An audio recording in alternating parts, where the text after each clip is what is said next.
juriste Abdourahmane Maïga est du même avis que ses citoyens rencontrés.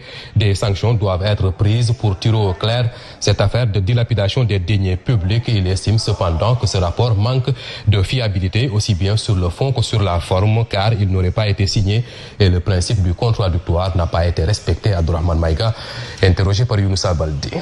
Si des infractions ont été décelées et qu'il y ait des auteurs qui seraient à l'origine de ces infractions, les sanctions doivent être prises. Ça, c'est une demande sociale. Maintenant, le point qui se pose, c'est de savoir est-ce que réellement ce rapport aujourd'hui répond aux conditions de forme et de fond, de recevabilité pour qu'on puisse parler de sanctions. D'après les informations que j'ai reçues, il semblerait que le rapport n'aurait pas été signé, disons, par l'auteur. Je pense qu'un document qui n'a pas de signature ne peut pas engager en tout cas la responsabilité de la Cour des comptes. S'il s'avère que c'est la Cour des comptes qui serait à l'origine de ce rapport, la signature de cette institution se pose pour qu'on puisse vraiment déclarer ce rapport recevable. Ça, c'est le premier point. Deuxième point, de point de vue juridique, je parle bien, il semblerait aussi que le principe du contradictoire n'aurait pas été respecté. Semble-t-il que les ministres, en tout cas mis en cause, n'auraient pas été en tout cas associés à l'établissement de ce rapport. Et dans ce genre de rapport, donc la loi, en tout cas, impose à l'institution, la Cour des comptes, de respecter le principe du contradictoire, demander l'avis des mises en cause pour qu'ils puissent au moins se prononcer.